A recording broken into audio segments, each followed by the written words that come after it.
Before the first revelation, before any title, there was a character so luminous that even enemies placed their trust with him. Muhammad, PBUH, Al-Amīn. Tonight we travel to Makkah and watch the seeds of leadership take root. Okay, let's unpack this. Welcome everyone to a deep dive into the very seeds of leadership. Our mission today is really to explore the foundational experiences and character traits that shaped such a truly pivotal historical figure, Muhammad, peace be upon him. We're drawing our insights from a blend of, well-researched historical accounts and also some contemporary leadership frameworks that analyze these timeless virtues. We're specifically focusing on how he earned that profound title, Al-Amīn, the trustworthy. And look, this isn't just history class. We see it as a living blueprint, maybe especially for you if you're a leader navigating the complexities of our modern world, and particularly this rapidly evolving AI era. We're going to see how these deeply ingrained virtues don't just make for a good person, but actually become strategic advantages. Yeah, and what's truly fascinating here, I think, is that we're diving deep into what our source material identifies as the conceive stage of leadership. And this isn't just, thinking about things. Conceive emphasizes the critical importance of first clarifying one's core vision, your deeply held values, those ethical principles, before any strategy is built or action is taken. Right, the foundation. Exactly. It's the internal blueprint, that moral compass that guides everything else that follows. And we'll observe how this principle was organically developed from a very, very young age for Muhammad, peace be upon him. It provides such a powerful parallel for today's leaders who, let's face it, have to grapple with these profound technological shifts without losing their ethical bearings. It's all about building that unshakable internal framework before the external world starts making its demands. Exactly. So you're about to discover how resilience, empathy, and unwavering trust are not just virtues we admire in historical figures. No, these are, in fact, strategic advantages, and maybe more critical than ever in our fast-paced, AI-driven world. They're really the bedrock of influence that algorithms just cannot replicate. So let's begin our journey by setting the stage, shall we? Let's transport ourselves back to Makkah, maybe around the year 570 CE. Now, when you picture Makkah then, don't imagine some quiet, desolate desert outpost. Far from it, actually. No. This was a swirling vortex of commerce, a bustling, vibrant trade hub, a real ancient crossroads in the Arabian Peninsula.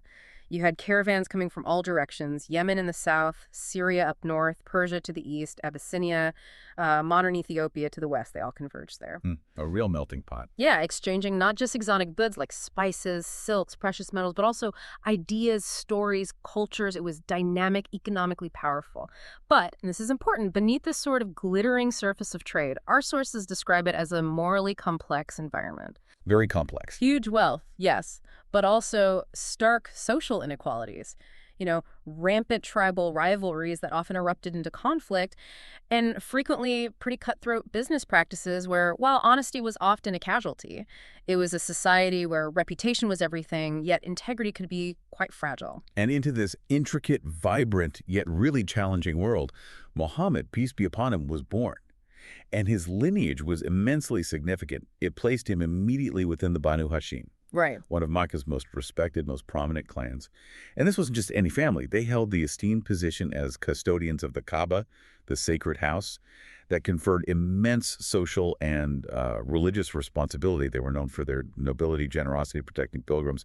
So from his very birth, there was this inherent expectation of leadership, a legacy of honor attached to his name, a deeply ingrained sense of duty, you could say. So you have this kind of paradox, right? On one hand, this noble lineage, a certain inherent standing given by birthright. But on the other, he's entering a society that's incredibly demanding, intensely competitive, often morally ambiguous. This environment, with its inherent challenges, the high expectations from his birth, it really served as the initial canvas, didn't it? The canvas upon which his character would be formed. It wasn't just about who his family was. It was about how he would navigate this complex, often unforgiving world. That's what would truly define his leadership path. Absolutely. It's a powerful reminder that while lineage or, privilege might open doors, it's your personal conduct, the choices you make day in, day out, that ultimately build and define you as a leader. As our historical accounts consistently emphasize, and it's a key point, character precedes capability. Character precedes capability. I like that. Indeed. It's not just about what you inherit, but what you cultivate and how you respond to life's, profound challenges. And speaking of cultivation through challenge, His early life was marked by a series of really profound personal losses that, proved to be a crucible for his character. Yeah, tell us about that. Well, his father, Abdullah, tragically passed away before his birth. So he was an orphan from day one, literally. Then, just 6 years later, his beloved mother, Amina, also passed away.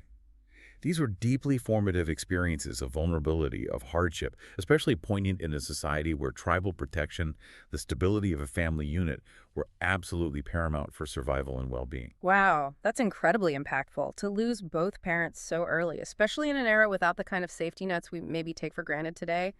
It must have been profoundly lonely, maybe disorienting for a young child. Even with the loving guardianship, first from his respected grandfather, Abd al-Muttalib, and then later his uncle, Abu Talib, who provided care and protection, that initial trauma of loss must have etched itself deep into his young spirit. How do you see that early vulnerability shaping not just his individual character, but his capacity for leadership in a way that, frankly, many leaders today might miss? Well, it's not counterintuitive. I think it's transformative. Yeah. And it is a lesson many modern leaders, perhaps insulated by privilege or power, often overlook. Think of leadership fuel, not just as understanding suffering, but as a crucible. When you face that raw vulnerability, that utter dependence, that profound ache of loss, you build an internal resilience, Right. an ability to absorb setbacks, and not just personally, but for your team, your organization, your community. Yeah. It means you've learned how to rebuild, how to find strength in unexpected places. And that deep-seated fortitude is precisely what you draw upon when you're guiding others through their own periods of chaos, whether it's a project failure, an economic downturn, or just the disorienting pace of technological change we see now. So it's more than just relating. Oh yeah, much more. This isn't just about relating to suffering. It's about leading from a place of unshakable grit and genuine connection, because you've truly walked that path of hardship yourself and come out stronger. It imbues a leader with an unparalleled empathy that resonates really deeply with people. That's a powerful way to frame it. Leadership fuel, born from loss. This makes me think about our current times, especially with AI. Why is resilience not just important, but truly a prerequisite to trustworthy leadership in the AI era specifically? It feels like the stakes are higher now. The stakes are higher, absolutely. Resilience is fundamental for leadership in any era, sure, but in the AI era, it's absolutely non-negotiable. Leaders today face constant disruption, technological, social, ethical, at just an unprecedented speed. AI introduces new forms of systemic vulnerability that, honestly, we're still just beginning to comprehend. Like what specifically? Well, think about complex data breaches exposing millions, sophisticated cyber attacks crippling infrastructure, the subtle yet insidious algorithmic biases embedded in our systems that affect real lives, and the profound ethical dilemmas of automation, job displacement. The list goes on. Right. Leaders need exceptional resilience to not only navigate and mitigate these risks, often without clear precedent, mind you, but also to recover from setbacks, learn quickly, and guide their organizations through continuous uncertainty and rapid change without losing public trust. They have to be able to stand firm when the ground beneath them is constantly shifting, make decisions with far-reaching ethical implications, and rebuild trust when inevitably things sometimes go wrong.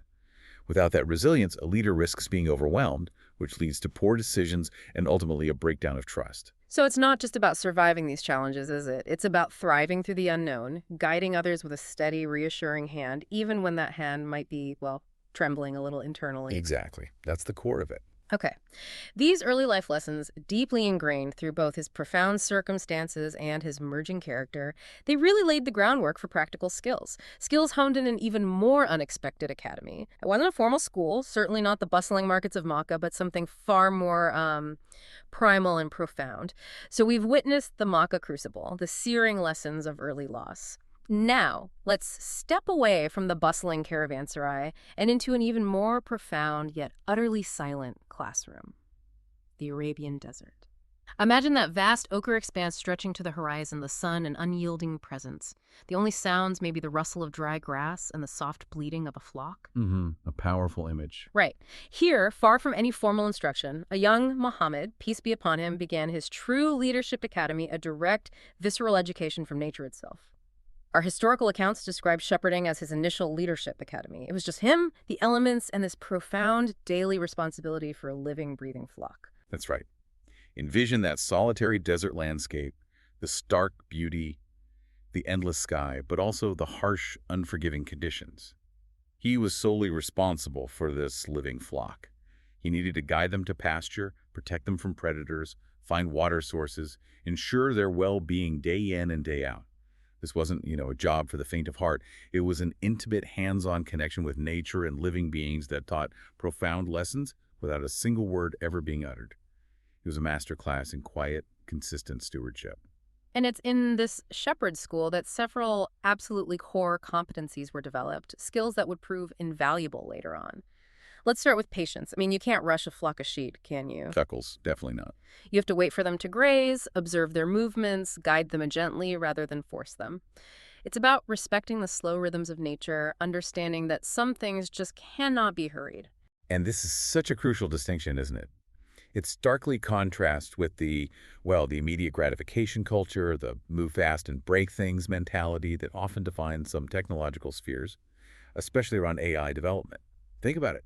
A shepherd can't demand instant results from the grass or the weather. True. Similarly, patient decision-making in these data-dense and ethically complex environments we have now is absolutely vital. Haste in AI deployment can lead to deeply ingrained algorithmic biases, unintended societal consequences, or overlooked security risks that are exponentially harder and way more costly to undo once they're out there. So pause and observe. Exactly. A patient leader pauses, observes the digital landscape, considers the long-term ethical implications, and prioritizes thoroughness over just reacting to noise. They don't succumb to every fleeting data point or market pressure. It's about letting understanding mature like a good harvest. That makes perfect sense. Okay, next up, strategic thinking. A shepherd isn't just wandering aimlessly with their flock, are they? Not if they want the flock to survive. Right.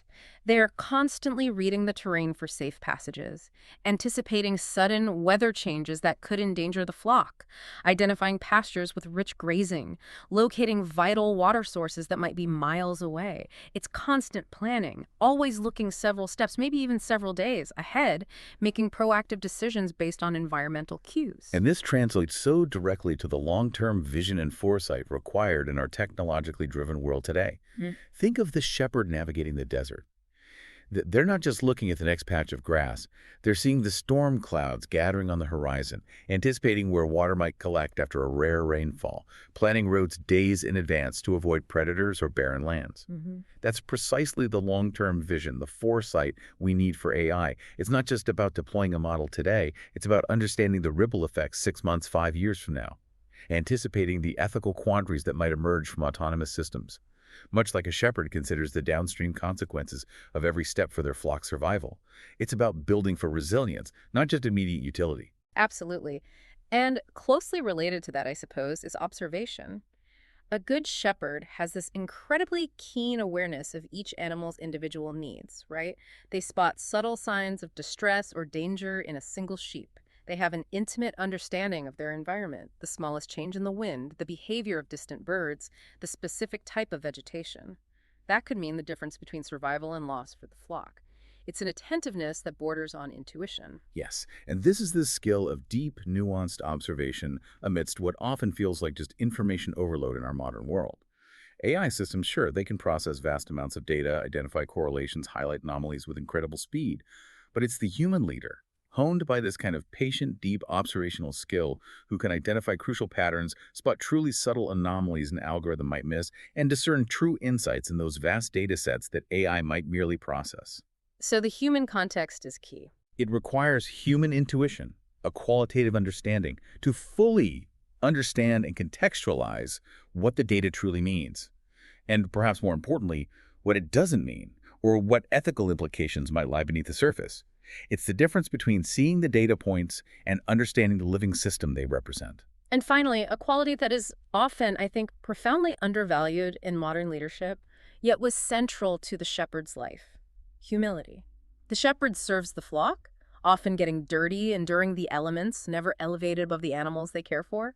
It's a grounded, selfless approach to leadership, where the well-being of the led comes before the comfort, or frankly, the ego of the leader. Indeed. And you asked earlier about AI. How does humility unlock better intelligence analysis? It's a really powerful question because intellectual arrogance can be a huge blind spot, especially when dealing with powerful new technologies like AI. Well, when you approach data or the outputs of AI systems with humility, you first recognize the limits of your own knowledge. You're open to new information. You actively question your own assumptions and biases, and you avoid that overconfidence that can lead to catastrophic decisions, particularly when relying on powerful but still fallible AI systems. Humility fosters a more critical, open-minded, and ultimately more accurate assessment of data and AI outputs. It leads to more robust and ethically sound decisions. It allows you to see the gaps in your own understanding and, because of that, build more complete and trustworthy solutions. That's a profound point. Okay, if we think about these 4 competencies, patience, strategic thinking, observation, and humility, which shepherding lesson do modern managers ignore most, in your opinion, in their rush to lead? Ooh, that's a tough one. But I would argue it's the profound combination of patience and humility. There's this relentless pressure, isn't there, for quick results, for immediate ROI, and often for being perceived as the smartest, most decisive person in the room. The hero-leader myth? Exactly. And this leads to reactive, sometimes shallow, data-driven decisions that prioritize speed over thoroughness. And often, an intellectual arrogance that assumes one already knows the answers, or that the technology itself will magically solve everything. The humble, patient, observational approach where you truly listen to feedback, adapt to emergent realities, prioritize ethical long-term well-being over short-term gains, that's often neglected in favor of a more aggressive, fix-it-now mentality. And the risk there? Well, this aggressive approach risks overlooking long-term consequences, ethical considerations, and the subtle, crucial needs of the flock, whether that's employees, customers, or society at large. That's incredibly insightful. So it wasn't just about managing sheep, was it? It was about truly understanding the art of guidance, the deep connection between leader and led, and it's this unique foundation forged in the silent desert that began to propel him towards an undeniable and enduring reputation far beyond the confines of his flock. So we've seen the deep-seated resilience forged in the crucible of orphanhood and the practical wisdom gained from the shepherd's solitary desert school. Now, let's focus on how all of this culminated in the making of Al-Amīn, the trustworthy. And this wasn't a title bestowed upon him by, a single authority or earned through political maneuvering. No. No, not at all. Earned. It was earned through consistent, unimpeachable character and conduct years before he ever had any public role as a prophet. Our historical accounts are really clear on this. This was a recognition that came from the entire community of Makkah. Remarkably, even from those who would later become his adversaries. It's a testament to a reputation built on solid rock, one brick of integrity at a time. That's such a critical distinction, earned, not just named. This title was a living testament to his character, a kind of moniker of public honor. And the pillars of his trustworthiness were evident in all his actions, becoming almost legendary in the bustling, often ethically murky markets of Makkah. First, there was his reliability and consistency. He was unwavering in his dependability, always delivering on promises, whether they were grand agreements or just small, everyday commitments. People knew his word was his bond, and that was a rare and precious commodity in an era rife with broken agreements and opportunistic dealings. If Muhammad, peace be upon him, said he would do something, it was as good as done. Absolutely. And then building on that, his fairness in dealings. Makkah, as we discussed, was a bustling, pretty cutthroat trade hub. Merchants would often hide defects, shortchange customers, engage in price gouging for quick profit. It was common practice, sadly. Yet Muhammad, peace be upon him, became legendary for his scrupulous honesty. Our historical narratives recount how he would proactively point out a flaw in merchandise to a potential buyer, even if it meant a lower profit for himself. Or he might insist on adjusting a scale in favor of a customer to ensure absolute accuracy, prioritizing equity over personal gain. He never sought undue advantage. His reputation was built on ensuring equitable transactions for all parties. And that wasn't just, good ethics. In a volatile, competitive market, it built incredible customer loyalty and a deep respect that was utterly invaluable, even from his mercantile rivals. And perhaps one of the most powerful, most enduring proofs of his trustworthiness was his habit of safeguarding deposits. Yes, this is crucial. People from all walks of life, including those who harbored disagreements with him or his clan, would entrust their most valuable possessions to him. Imagine a merchant going on a long caravan journey, leaving his life savings, his most precious jewels, important documents with Muhammad, peace be upon him, knowing without a shadow of a doubt that their goods would be returned exactly as given, untouched and secure. It's incredible, isn't it? This wasn't just about business transactions. It was about implicit, unconditional faith in his character, a testament to his incorruptible integrity. It really paints such a vivid picture. Imagine entrusting your life savings or your most precious heirlooms to someone you might otherwise disagree with, vehemently perhaps, simply because their reputation for integrity was so unshakable, so universally acknowledged. That just speaks volumes about the depth of trust he commanded. And underlying all of this, really, was his consistent truthfulness. His word was his bond. He was known for his unwavering veracity, never fabricating stories or resorting to deception, even in difficult circumstances or under pressure. In a society where, let's be honest, exaggeration and embellishment were common, Very common. his simple, unvarnished truthfulness was like a lighthouse. And this consistent truthfulness, reliability, fairness, it built what our sources call a reputation that compounds. It's like interest accruing in a bank account, isn't it? Yeah, good analogy. Small, consistent acts of integrity, day after day, year after year, built into an unshakable and pervasive reputation. And this transcended tribal affiliations, personal grievances, even the intense rivalries of Makkah. It demonstrates that trust isn't built in grand, singular gestures, but in the multitude of small ethical choices made consistently over time. Each act reinforced the last, solidifying his standing. So we see this powerful equation emerging. Reputation compounds, and critically, trust precedes influence. Before he could lead or guide people in a spiritual capacity, before he could advocate for social change, he had to be trusted implicitly by the very fabric of society, by the rich and the poor, the powerful and the vulnerable, his allies and his future adversaries. His influence was gained not through power, coercion, or social standing alone, but through profound, undeniable credibility earned through decades of upright conduct. It's an incredibly important lesson for today, I think, where influence is often so fleeting and based on superficial metrics. And it leads directly to the idea that ethics are strategy. In a highly competitive mercantile society like Makkah, his ethical approach was far from a weakness. It was actually a powerful strategic advantage. It garnered deep respect, it fostered fierce loyalty among those he dealt with, and it established a foundation of reliable, enduring relationships. These are invaluable assets in any context, especially in business and leadership. His integrity wasn't a cost. It was an investment that paid immense dividends in reputation, social capital, and long-term influence. This concept of Al-Amīn, the trustworthy, it feels so profoundly relevant to the AI era, doesn't it? Where questions of trust, data, algorithmic integrity are just paramount. How do we translate this kind of profound, almost sacred trust into modern leadership, particularly around technology? What would modern Al-Amīn leadership look like for, say, a data or AI leader today? Well, it would fundamentally reshape how we develop and deploy AI, I believe. Moving beyond mere functionality to genuine ethical responsibility. It would start with absolute transparency. Leaders insisting on clear, understandable explanations of how AI models work, what their data sources are, how their decision-making processes are designed, no black boxes, no opaque algorithms. Easier said than done sometimes, though. True, but it's crucial. This means not just publishing white papers, but actively educating users and stakeholders on the why and how of AI decisions. Then there's auditability. The critical need for systems to be auditable, allowing for independent verification and accountability of AI actions and outcomes, much like one could meticulously verify Al-Amīn's dealings. This means detailed logging, clear data provenance, external review capabilities, ensuring there's nowhere for the data or the algorithm's choices to hide. So no hidden agendas in the code, no secret sauce that can't be examined. What about user data? That's so central to almost every AI application today, and that's where so many trust issues seem to arise. Precisely. That's where data stewardship comes in. It means treating user data with the same almost sacred care and confidentiality that Al-Amīn treated entrusted valuables. This establishes a new, higher standard for responsibility, going far beyond mere legal compliance to a true ethical obligation.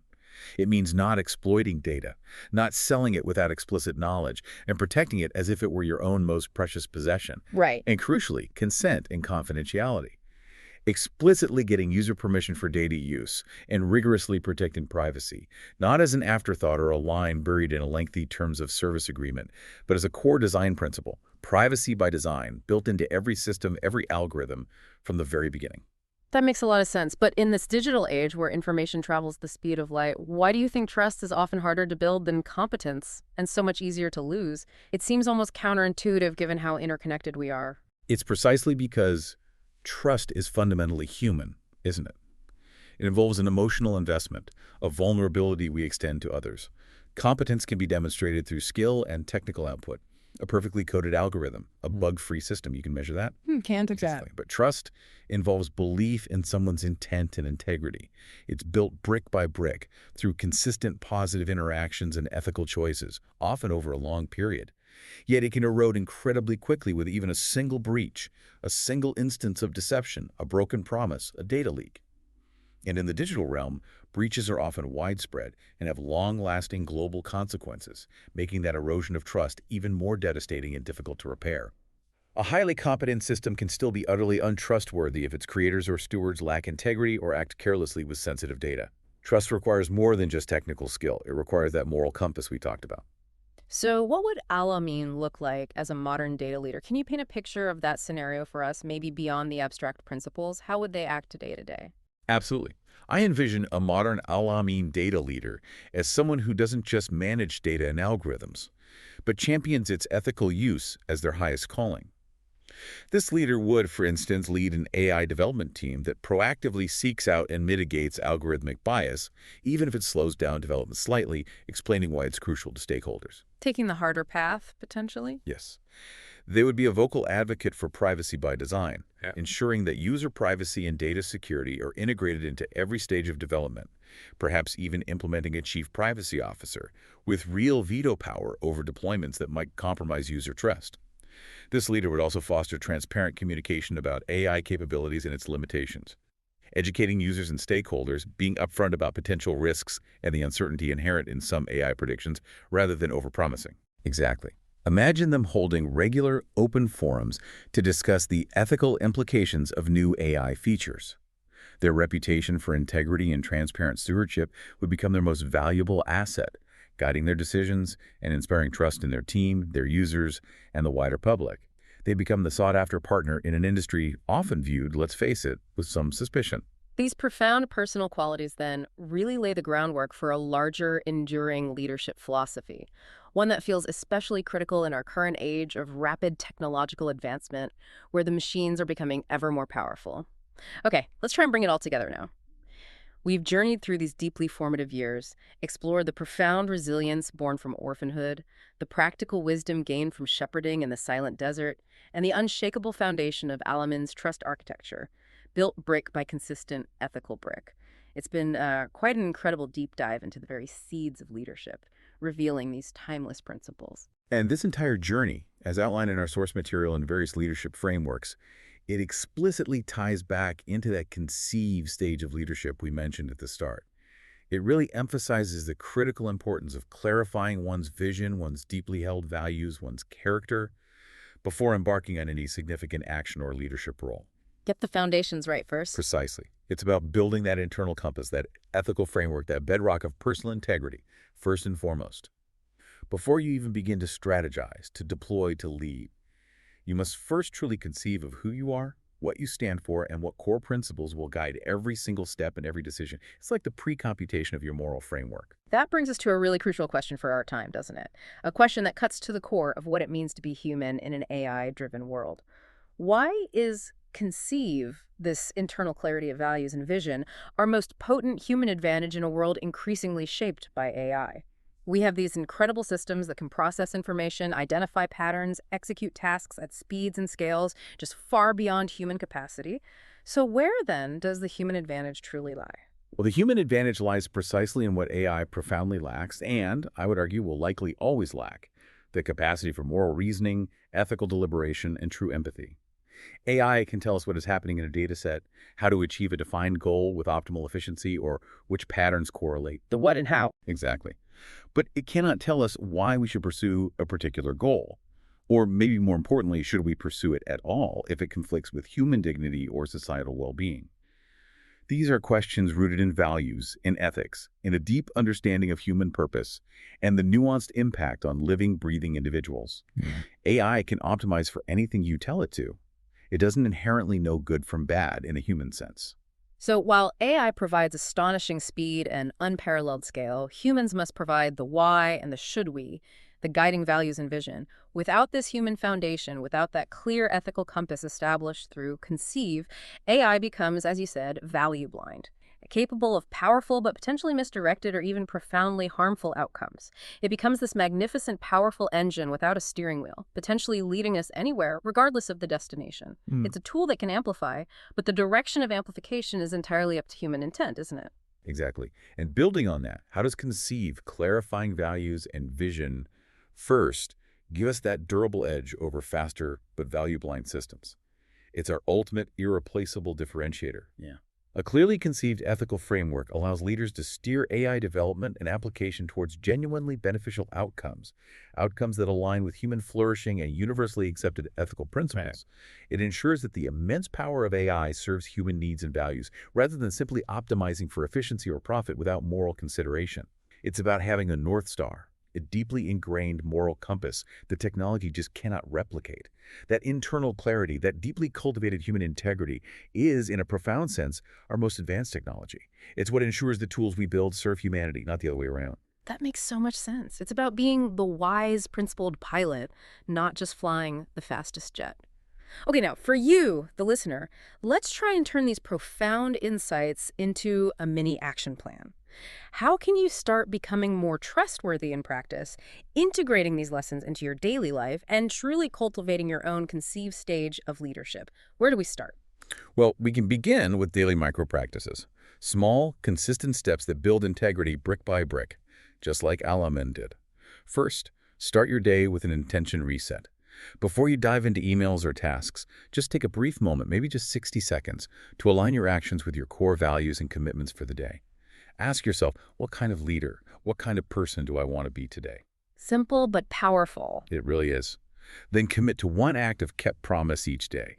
This could be as simple as following through on a promise to call a friend, finishing a small task you said you'd do for a colleague, or even sticking to a personal commitment like a morning workout.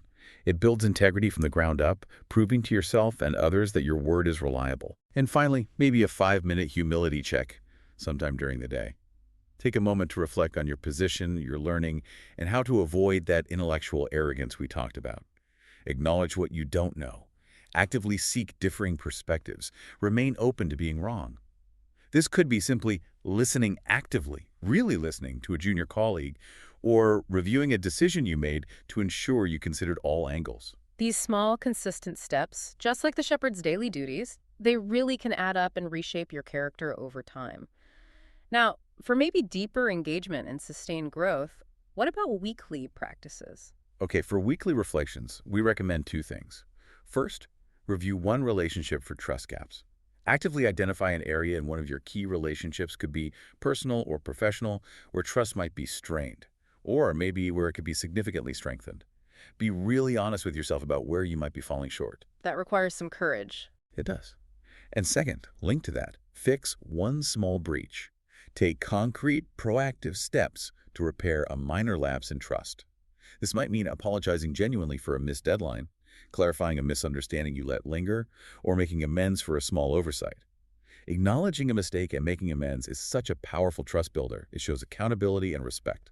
Okay, daily, weekly. Right. What about something longer term? Right. For those ready for a sustained commitment and wanting to actively measure their progress, we propose a 30-day challenge.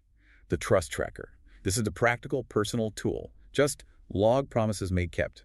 Keep a simple journal or a digital note. For 30 days, simply jot down any promise you make, big or small, whether to yourself or others, and then track whether you followed through. Actually tracking it. Yes. This encourages you to actively measure and approve your ethical conduct, building self-awareness and accountability. You'll start to see patterns in your reliability, identify areas for growth, and witness your own progress in cultivating trustworthiness, just as Al-Amīn built his reputation through diligent consistency over years. And as a closing reflection for this section, maybe just remember that cultivating these enduring leadership qualities, this profound trust, it really requires unwavering sincerity and steadfastness. It's an internal commitment that radiates outward, shaping not just your actions, but your very being, and ultimately your influence in the world. Hashtag tag outro. So what does this all mean for you navigating the complexities of today? We've journeyed through the desert. We've witnessed the forging of resilience in the face of profound loss, observed the development of strategic patience, keen observation, deep humility in the shepherd's school, and understood how profound trustworthiness became a cornerstone of character long before any formal title or prophetic role. This deep dive really shows us that true leadership, especially in our AI-driven world, is built not on fleeting trends or technological prowess alone, but on the enduring seeds of character, empathy, and unwavering integrity. These are perhaps the human superpowers. Yeah, and if we connect this to the bigger picture, the early life of Al-Amīn provides such a timeless, powerful model for you. It teaches us that the most profound and impactful leadership is not about technological capability alone, or merely being the smartest person in the room. It is, fundamentally, about a clearly conceived vision, a deeply cultivated moral compass, and an unshakable commitment to trust. This is the human advantage technology simply cannot replicate. AI can be immensely powerful, yes, but it's our values, our integrity, our vision that must guide it to serve humanity truly and ethically. Indeed. It leaves us with a provocative thought for you to ponder until next time. What if the most advanced technology of the future isn't artificial intelligence, but rather profoundly cultivated human integrity? Something for you to mull over. Join us next time as we continue this journey in Dawn of Prophethood, exploring the next chapter in this incredible blueprint for leadership.